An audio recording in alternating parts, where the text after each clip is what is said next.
নমস্কার বন্ধুরা, কেমন আছো তোমরা সবাই? আমি তো খুব ভালো আছি। আর ভালো আছি বলেই একটি পনিরের অভিনব রেসিপি নিয়ে চলে এলাম তোমাদের কাছে।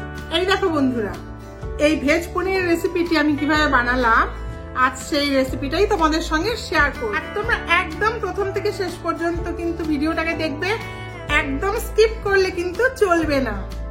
চলো তাহলে রান্নাটা শুরু করা যাক। চলো, আমি 2 টেবিলস্পুন পোস্ত আর 2 টেবিলস্পুন চারমগজ 30 মিনিটের জন্য ভিজিয়ে দেব, তারপরে ফাইন পেস্ট বানিয়ে নেব। আমি এখানে 400 গ্রাম পনির নিয়েছি।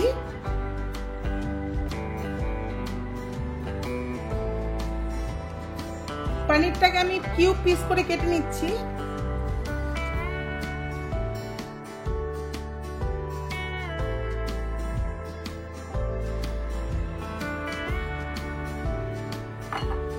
দুশো গ্রাম পনিরকে কাটলাম। একটা পনির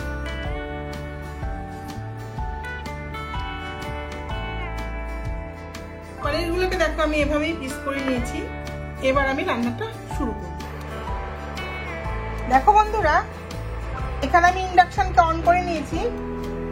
এবার আমি 2 টেবিলস্পুন মাস্টার্ড অয়েল দিয়ে দিলাম। তেল গরম হয়ে গেছে। এবার আমি দেখো এখানে 2টো শুকনো লঙ্কা, 6টা এলাচ, দারচিনি আর লবঙ্গ রেখেছি। এগুলোকে আমি গরম তেলের মধ্যে দিয়ে দেব। আমি ফোড়নে এই গোটা গরম মশলা আর এই শুকনো লঙ্কাটাকে দিলাম। ফাটছে। এবার আমি 2 টিস্পুন আদা বাটা দিয়ে দেব। 2 টিস্পুন আদা বাটা দেওয়ার পর এখানে দেখো 2টো টমেটো আমি পেস্ট করে নিয়েছি, সেটাও অ্যাড করলাম।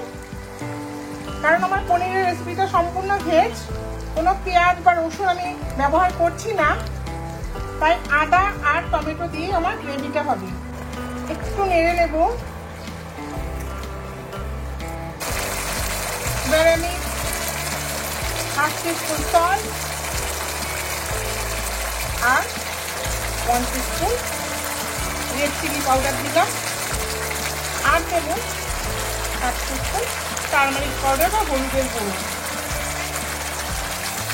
একটু নাড়িয়ে নিচ্ছি।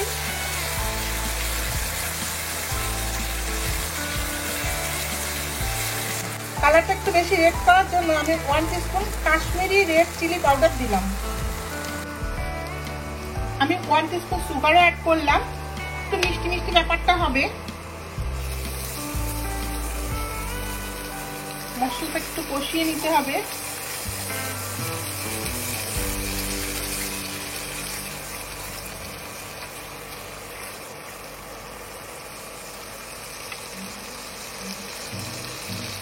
এবারে পোস্ত আর চারমগজ বাটা, যেটা আমি রেডি করে রেখেছিলাম, অ্যাড করলাম।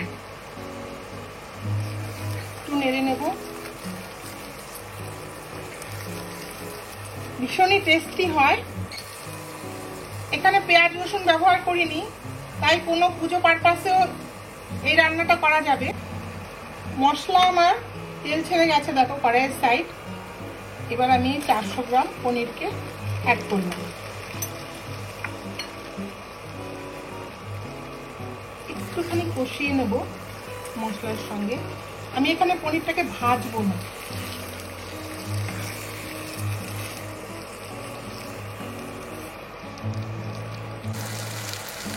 পনির তো আমার একদম কষানো হয়ে গেছে।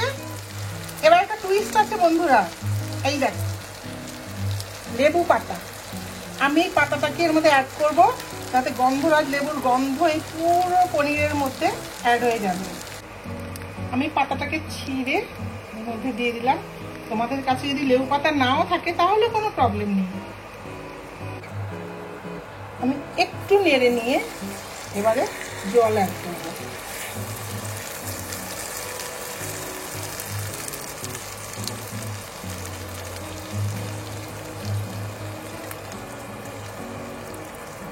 কাপ মতো জল দিলাম। এবার আমি ঢাকনা দিয়ে 5 মিনিটের মতো রান্না করে নেব।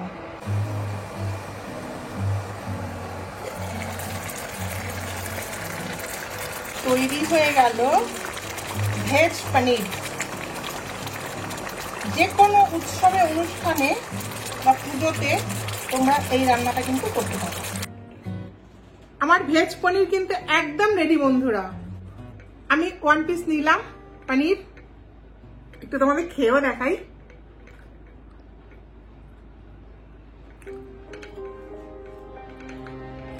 অসাধারণ। বাড়িতে গেস্ট এলে বা পুজো পারপাসে তোমরা যদি বানাও, সবাই অ্যাপ্রিসিয়েট তো করবেই, আর তোমার তো বাবা করবে, তোমার রান্নার সবাই সুনাম। আমার এই ভেজ পনিরের রেসিপিটা তোমরা বাড়িতে ট্রাই করো আর কমেন্ট বক্সে আমাকে জানাও কেমন লাগলো। আজ তাহলে আসি বন্ধুরা, আগামীতে আরো নতুন নতুন veg recipe, non veg recipe নিয়ে আসতে থাকবো। ততক্ষণের জন্য টাটা, সবাই খুব ভালো থেকো।